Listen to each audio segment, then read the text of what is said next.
Welcome to another edition of PENSDOWN. This is the show where we bring you journalists from any part of the world to talk about their journalism journeys. It's a one-menu show. We bring the storytellers and we get them to tell their own stories. There's a lot they go through, but it never gets heard. This program is solely dedicated to telling the storytellers' stories. Today we have an academic who also has some wealth of experience in media practice. He is currently a lecturer in communication at the University of Professional Studies, Accra, Ghana.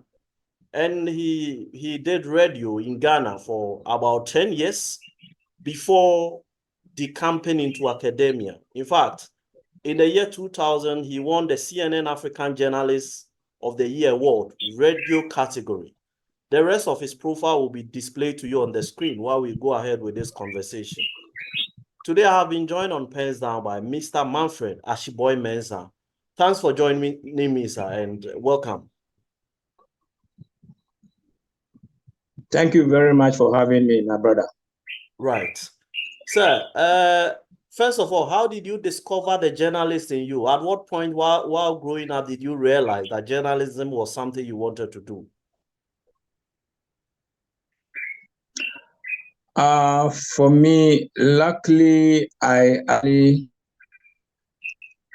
was mentored or maybe influenced by an uncle, Captain George Fojo, Okay. who is my maternal uncle, and actually stayed with him, and I used to follow him as somebody who, or someone as my role model, so to speak.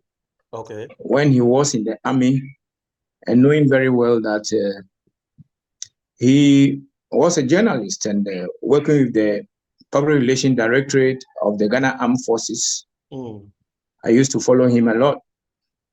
And since secondary school, I realized that I found a niche in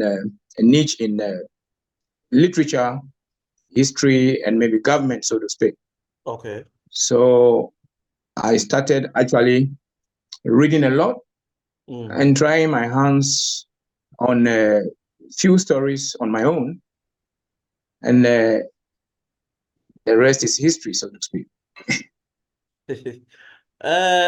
I think I will say, for me, based on your profile, that the height of possibly your journalistic practice was the recognition as the CNN African Journalist Award recipient, radio category in the year 2000.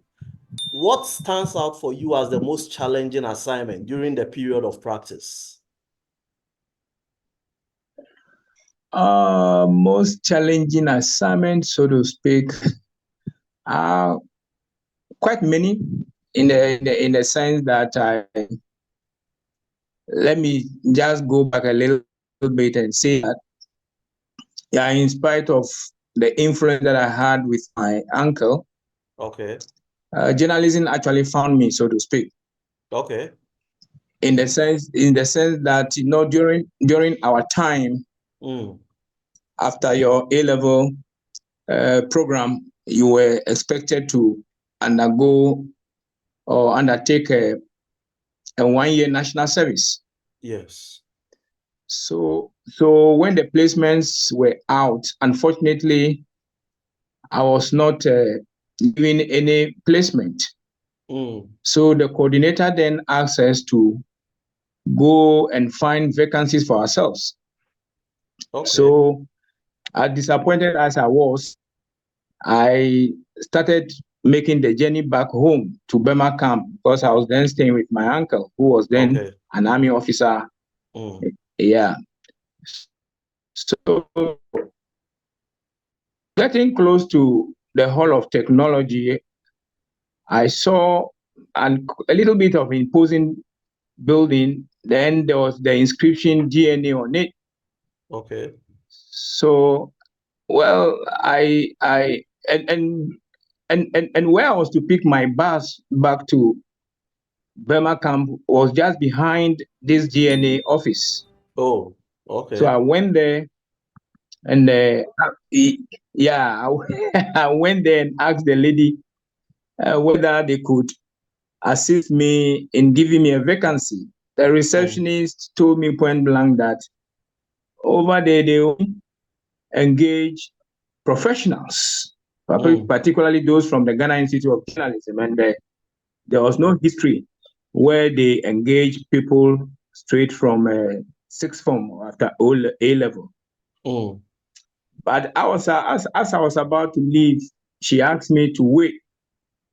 So she just placed a call to the general manager and told him about a gentleman who was here looking for a vacancy to do his national service.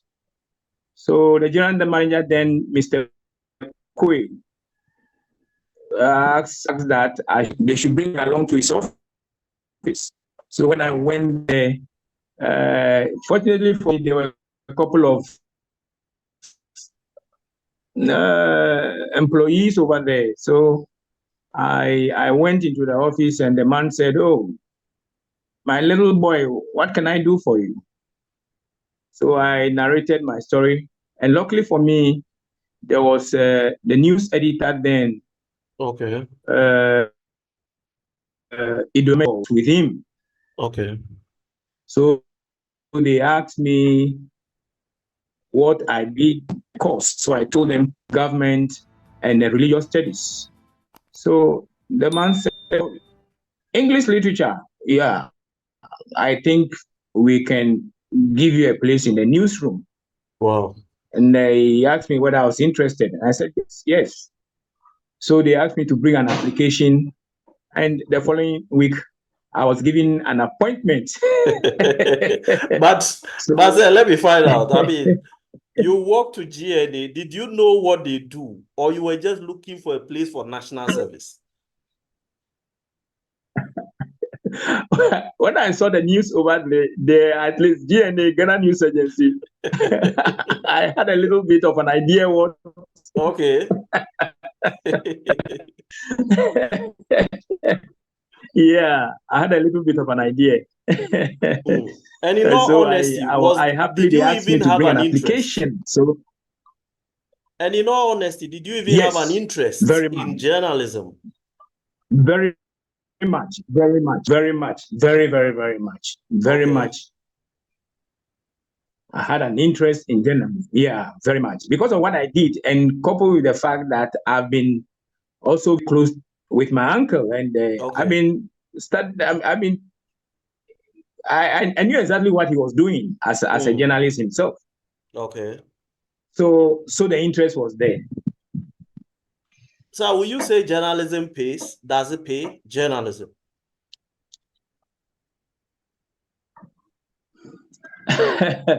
No, journalism really doesn't pay.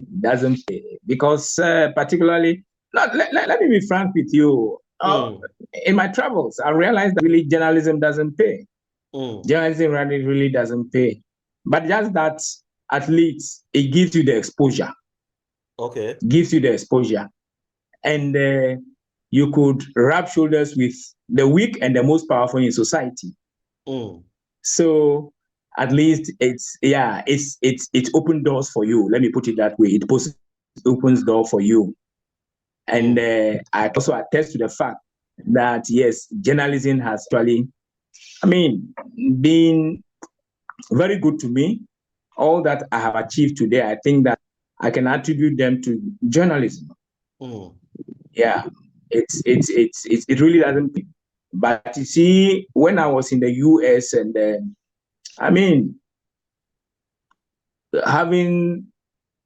gotten close to people or closely monitored people like Dan Rada, like Tom Brokaw, and Peter Jennings, all those people. They were not rich, so to speak, but they were comfortable. Let me put it that way. They were comfortable. Let me put it that way. Yeah. So will you admit that journalism has lost you to academia?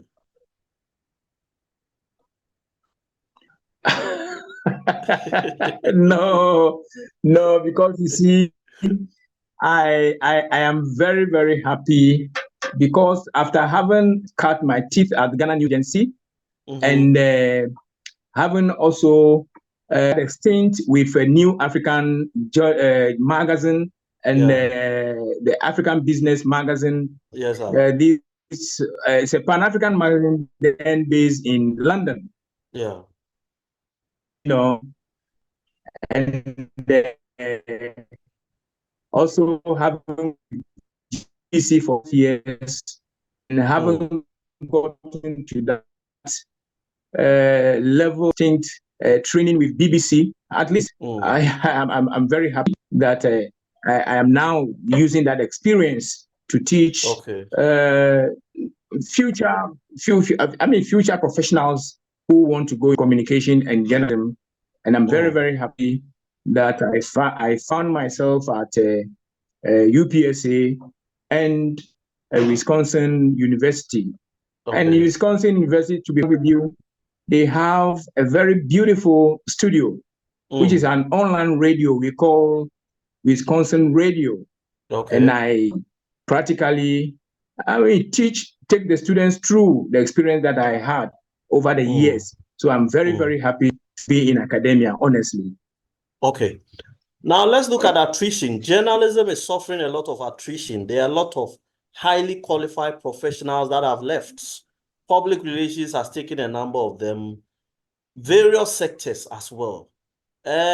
You are training the next set of communication professionals. From where you sit, what do you think is accounting for the high rate of attrition in journalism?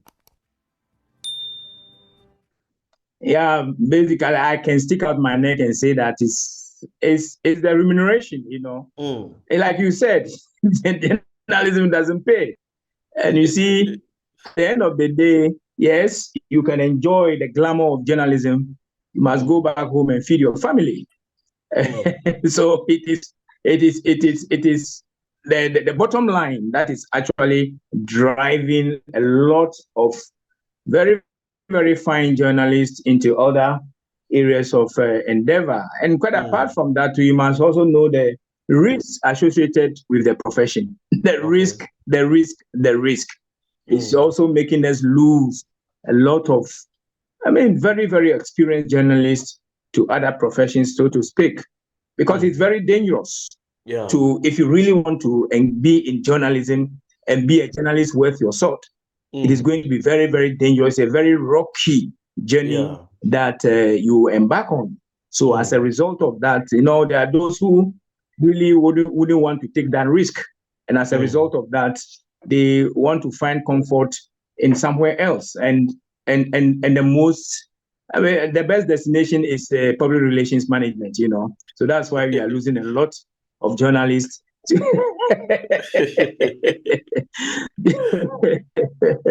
A lot of journalists are finding refuge in public relations and other areas here. So while you were in practice, there was nothing like social media. But today, social media seem to be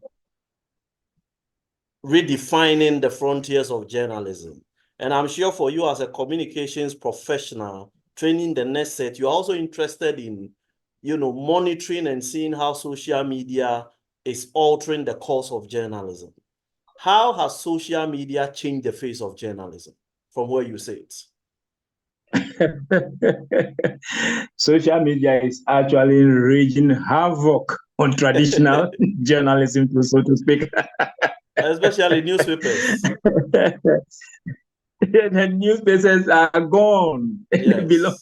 They now belong to the museum, so to speak. Newspaper journalism is on its last leg. And we are singing the dirge. Surprisingly, to newspaper journalism. I love newspaper journalism a lot. Why? Because that is what actually drove me into journalism, so to speak. Because you see, reading all these magazines, particularly New African magazine, to speak, actually was an attraction to me. And I also had extinct with the Daily Graphic. In fact, I spent at least 4 months of my 9 months practical attachment with Daily Graphic. Yes. And from there to, I also went to the rest of the attachments, or let's say 6 months with a New African magazine. Okay. So I cut my teeth in journalism through the newspaper, or maybe through man. So as a result of that, I am really at pain to see where newspaper journalism is going now. It's really on its last leg, so to speak.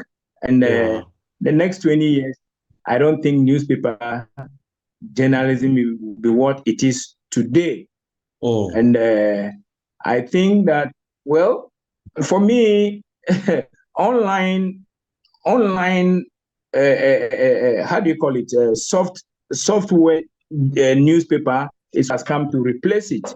Yeah. In fact, when I was in school in the United States, I saw the demise of very influential newspapers in the United States. You know, so in Africa, or maybe in Ghana, I am not surprised what is happening to the industry right here under our nose. It's a sad spectacle, so to speak. It's a sad spectacle. Will you support any calls for the licensing of journalists? Licensing of journalists? As lawyers and doctors, no, I don't think that. Now, you see, well, yes and no, in the sense that, you see, journalism is a profession that is well open to other professions, so to speak. Okay.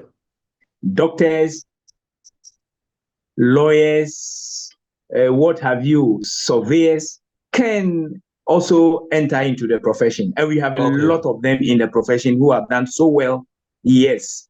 That's how journalism is. It attracts other professions. Yeah, it attracts other professions. So on that score, I wouldn't say that we should license journalists. But looking at what is happening today, particularly with these online or maybe citizen journalists, you know, bloggers now, and the rest. Yes, they have all, as the rest, they've all infiltrated the profession, and we see what is going on, and nobody is speaking well of them, so to speak, because you see, they have actually violated all the ethics of the profession. So on that score, yes, I also agree that yes, if there is something like, trying to also license them, or maybe also make them to follow the footsteps of other professions. Yes, I don't think that would be a bad call at all. So let's talk about your golden memories during your period of practice. Yes, I will say, like I said, I really started with the Ghana News Agency. Okay. As a raw gem, let me say raw gem, like a raw diamond, you know. Yes. Yes, and when I was taken on to do my 1-year national service at the Ghana News Agency, in fact, I passed through the hands of very, very experienced journalists on that in that newsroom, so to speak. Okay. People like Kweku Sechi Ado. I went through Kweku Sechi Ado. I went through people like Amate, very, very since Agama. I went through people like Idon Ameibo. Idon Ameibo was a very, very experienced journalist then, who was Ghana's correspondent in Lagos for almost 15 years. Wow. Yes, so all these people actually took me through the basic or the rudiments of journalism. And after that place, I went to GIJ and went through the 2-year diploma program. Okay. And before I got employed with GBC. Okay. Very, very interesting. I've enjoyed myself with GBC so much. That newsroom, no, I wouldn't exchange anything with that newsroom. The newsroom where I was trained. Yeah. Yeah. I enjoyed myself so much. They gave me exposure. They trained me so much. I raptors mingle with the rich, the poor, and the powerful in society. In fact, I really love journalism. In fact, I didn't know I could use my voice in order to practice journalism. I thought I had a very bad voice, so I restricted myself. I restricted myself to newspaper journalism until I got an employment with BBC. And I was complaining to them, and he told me that don't worry, we'll train you. We'll train you to become a very good broadcast journalist. And I went through training. And after several months and almost a year of training, I started using the mic to practice journalism.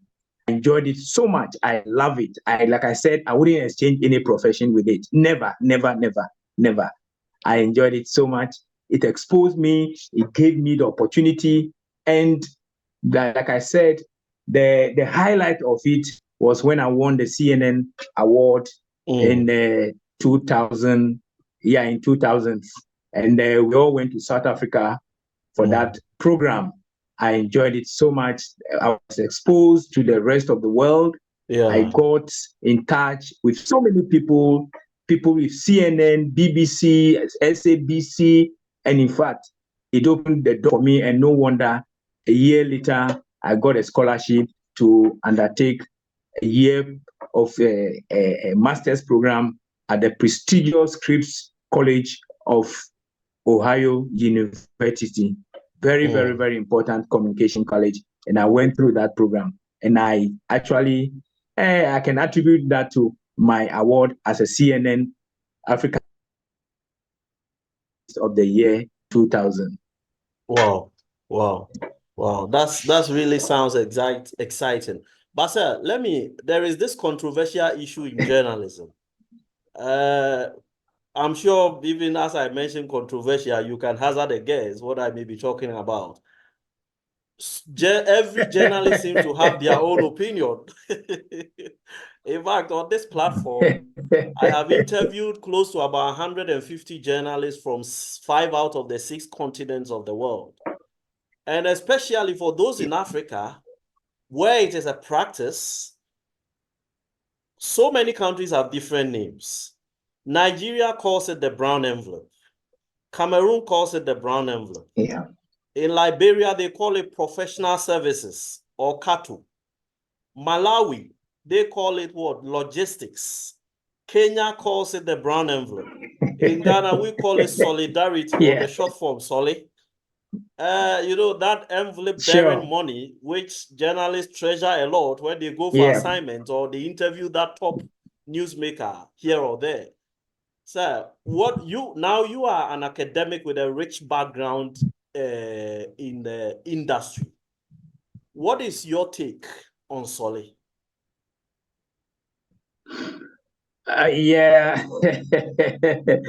Soli, sometimes we euphemistically call it transport, transport fare sometimes. Yes, that is true. Soli has always been quite controversial, so to speak. When we say Soli, yes, fine, it's quite controversial. Yeah, and it influences a lot of my colleagues so much, and people follow it, and eventually they actually become victims of their own choices, so to speak. And I wouldn't say that I have never taken Soli before. If I say that, I'll be lying to you. Okay. I took it severally. And but one thing I can assure you is that Stephen, that never influenced the way I wrote my stories. Never. It never influenced the way I wrote my stories. Never, never, never. You see, one thing about when I was actually in active practice is that when I wrote anytime I wrote stories, I want to I want to call me, the following day and say something about my story. So Solely was not it was not an impediment in my way as far as my profession was concerned at all. At all. Yes, unfortunately or fortunately for us, after I was being paid then well, so to speak, not to the best that we all expected though, but at least I was alone at that time. I was not married, so at least I was a bit okay with my salary. Okay. Yes, it was tough sometimes. Yes, but because I was single, my commitments were only limited to myself, so to speak. My parents were still energetic and they were still working. So my commitment did not extend to my father and my mother at the end of every month. No. Okay. All I had was to myself. Yeah. So solely never influenced the way I worked. But to be frank with you, some people took it to the next level, and eventually it's like I said, it's they fall prey to it, they fall prey to solid, and some people lost their job through that. So I can tell you that yes, it's very controversial, but I can say that if most journalists were well paid, I think Soli will become something of the past. But it's all because of the strenuous economic situation that we find ourselves in Africa, and that journalists are not well paid. So as a result of that, some of them fall victims to Soli, so to speak. If we are to turn back the hands of time to the time you finish your A-levels, yep, are you still going to take the same course, journalism, or you do something else?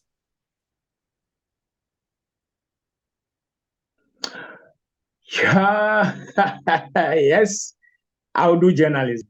I'll do journalism or law. Okay. Journalism or law. Yes, I had a stint with law. I was a student at the law faculty in Legon myself. So at least I had a stint with law. Yeah. Okay. But journalism actually stole my journalism stole my heart away.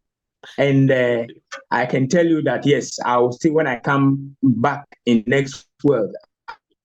I love the profession. It's so glamorous. It has exposed me, and I love it so much. I like writing, and I like talking through the mic to influence people, to educate people. I love it so much. That is why when I left journalism, I said my next point of call should be in classroom and do same as I was doing with the mic. Oh, great. Sir, let me pick your thoughts on political ownership of the media. Top politicians, some of them own very influential media houses.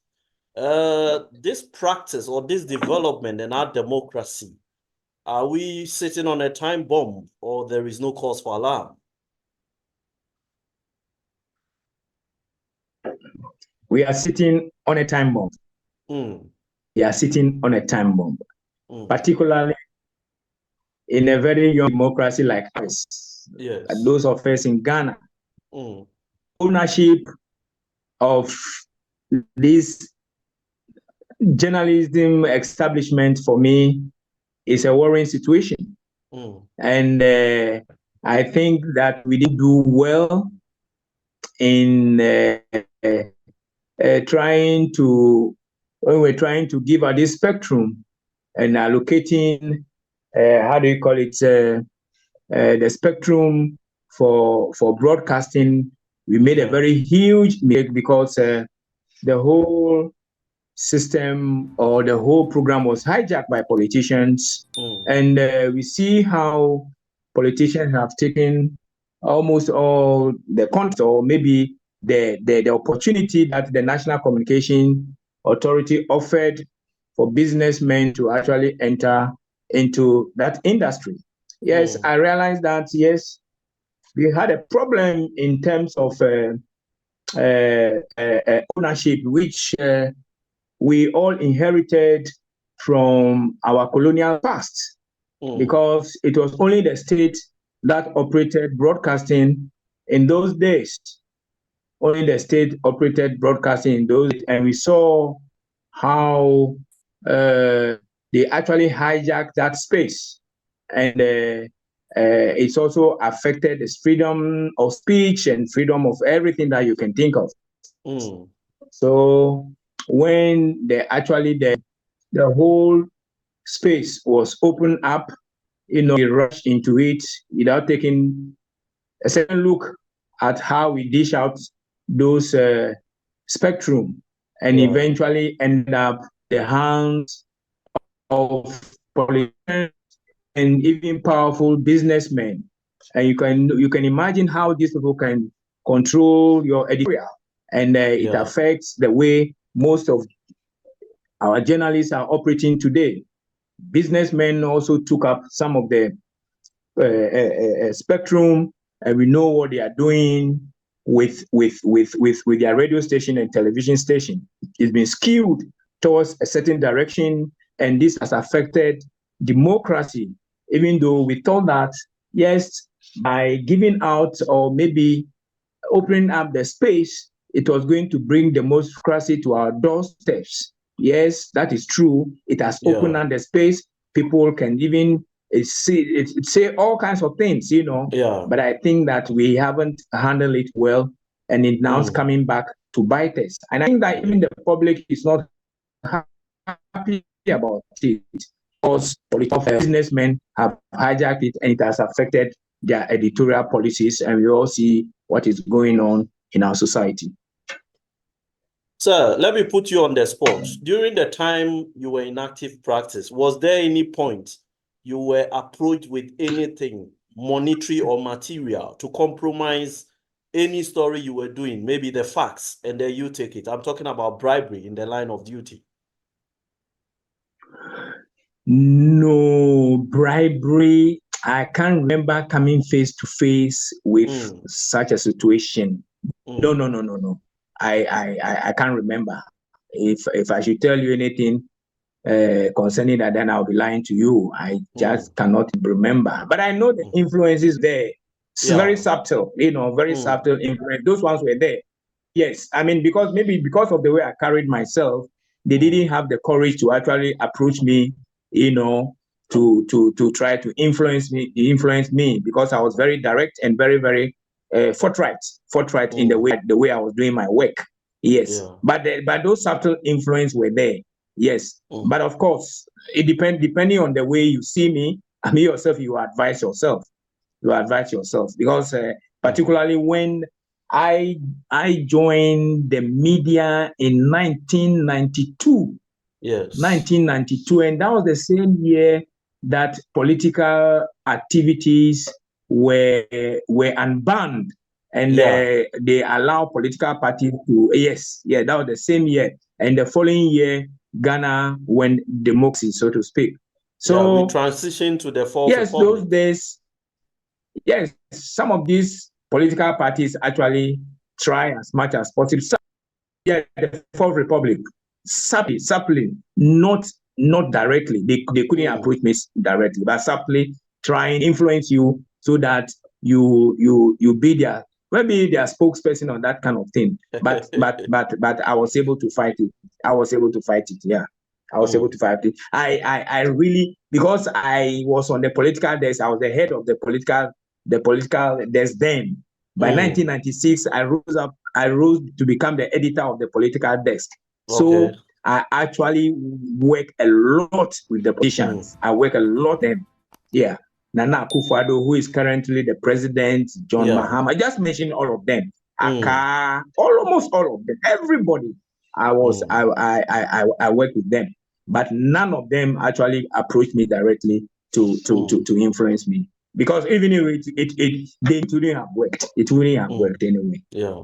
What about threats in the line of duty? Maybe some story from you shook the bile of some people in power or people who had an interest, and they decided that, okay, well, let's threaten him, then let's shake him a little. Did you receive any threats in the line of duty? Yes, I remember when I was working with the Ghana News Agency. Okay. I was asked to go to the court to cover an assignment that involved a very prominent so-called man of God. Let me put it that way. Okay. Very, very prominent. And there was a church then called the Feeding Church. Feeding Church. Okay. It was located at Kokumlemle at that time. Yes, located at Kokumlemle at that time. So I was asked to go and cover the story. In fact, it was the Spectator newspaper that broke the story. Spectator newspaper broke the story. And my news editor, the late Mr. Wood, asked me to make a follow-up. So I went to the court to cover the story. So as proceedings came to an end, I was moving towards the judge to actually get his name correctly. Then I was accosted on the way by this prominent pastor or man of God. Yeah. And they ruffled me, accosted me, shoved me off, took my notebook away from me and threw it over. Wow. And there was a whole lot of commotion over there. I didn't understand what was going on. I didn't know what exactly the problem was because I only went there to cover the story, just a follow-up. So I got so pissed off, angry, and went back to the office. And for me, that was the story. For me, that was the story. The attack on me was the story.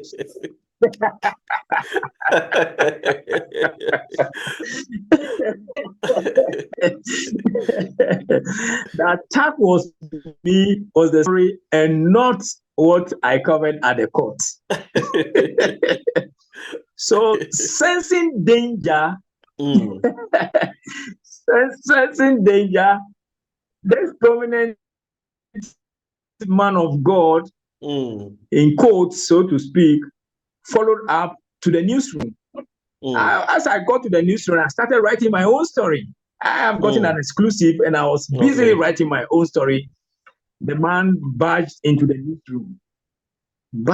newsroom, and my news editor called me.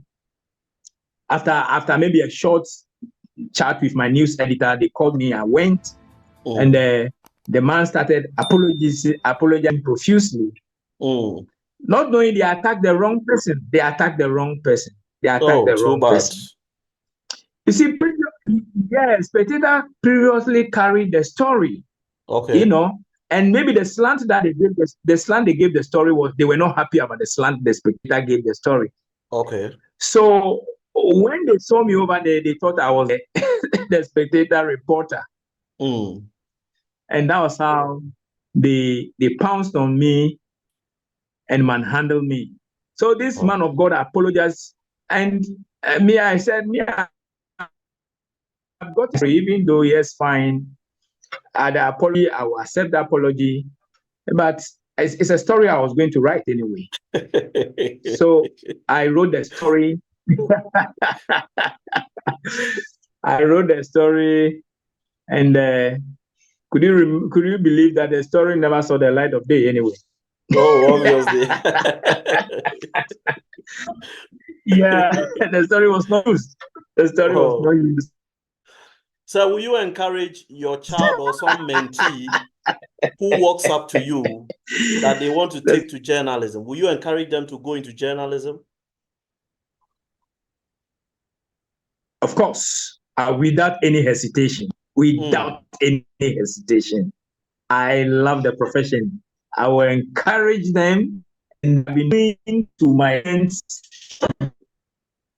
I always encourage them to go into journalism, but I know most of them prefer PR to journalism. But I always encourage them to go into journalism because it's a very glamorous. I will encourage my children, any of my children that will want to follow my footsteps, I will never discourage of them. I will encourage them to do so. My last question, sir. What is your candid assessment of the quality of journalism today as compared to what pertained when you were in active practice? Oh, it's very sad. So sad to see the level of journalism in Ghana. I am so sad. Yeah, because the standards have fallen. The standards have fallen so low. So low. And it's my heart bleeds for the profession. My heart bleeds for the profession. The importance and the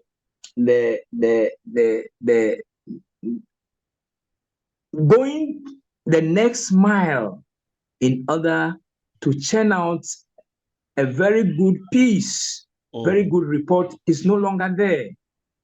Now everybody is in a hurry to be the first to break the story. Yeah. People online, people are not taking effort in order to ensure that they research before they finally publish their stories. Sometimes even the grammar itself, it is nothing good to write home about. Sometimes I cringe. I cringe when I read some reports. I cringe. You know, even intro alone, the mistakes that you could discover in the intro is so appalling.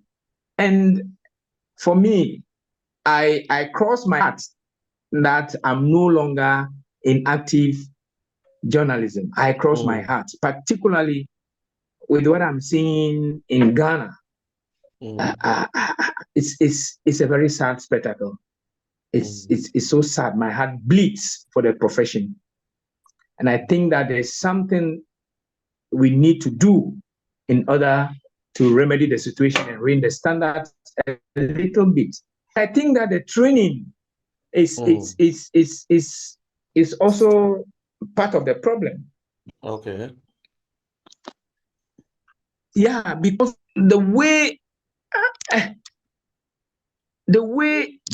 the approach to training, we don't train journalists to have the interest of the continent or of the country at. So I always think, yes, we were trained differently. I always say, oh, it's a free world. You can write whatever you want without looking at the interests of your country, of your culture, of your very situation. And we write anything at all. And some of these things go a long way to even undermine our very foundation as a people. So I think that, journalism should be a crusade. Yeah. It should be a crusade. Like the way Nkrumah started Ghana Institute of Journalism. It should be a crusade. We shouldn't just look at the fantasy aspect of it and maybe write. No, if you write, you must expect some results. Yeah. You must expect some results. And there's the need for us to change the way we train the next army of journalists on the continent of Africa. I think we have to go back to the drawing board and do something about it. In fact, I sometimes I become so scandalized when I see certain stories turn out by some of these media houses. Sometimes I pick their phone and call them and try to reason up with them. Why should you cover a story like this? I reprimand some of them. Yes, I do it. And you know, I nearly had a stint with Joy FM. Okay. Because you know, I would have been the first managing editor of multimedia television. Okay. I was the one who was interviewed. Yes, I was the one who was interviewed for that job. Okay. I won that job in 2009, Okay. but before I started working with them, I was taken away by the University of Professional Studies. Yes, because at the time that I got a job with Joy FM or maybe multimedia, the television studio was still under construction. Okay, that is Joy News TV. Finishing touch. Joy News TV. Okay. Joy News TV. I won that job as the managing editor. Okay. But the place was still under construction, and within that time was when the UPSC established their graduate school, and they came and snatched me away.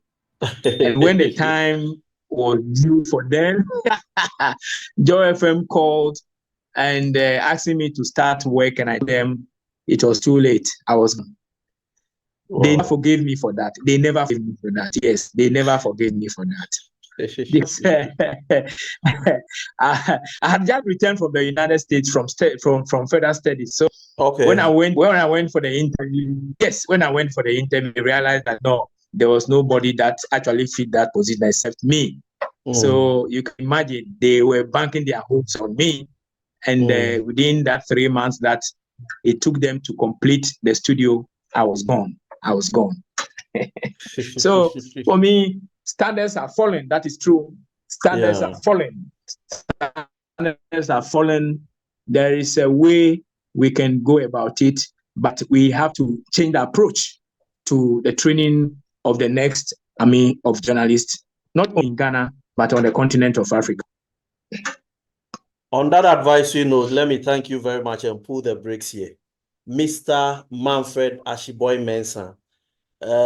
He hit the very heights during his time of practice, emerging as the African Best Journalist, CNN African Best Journalist of the Year in the year 2000. That is Millennia Award in the radio division.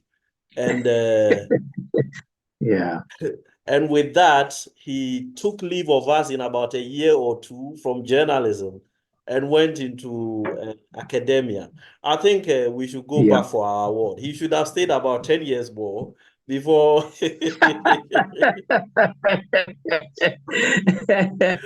No, but because when I went to Ohio University, I learned a lot. A lot. I went into an area of TV production. So when I came back, I felt that no, let me try and add the knowledge that I gathered over there to the next generation of journalists. That is why I went into the academia. Okay. Thank you for also contributing to training the next set of communication professionals. That's also a very, very laudable, decision you took. And thankfully, I'm sure now you are seeing a lot of the people that have passed through your hands and how they are performing on the fields. We are grateful for your time, sir, on PENSDOWN.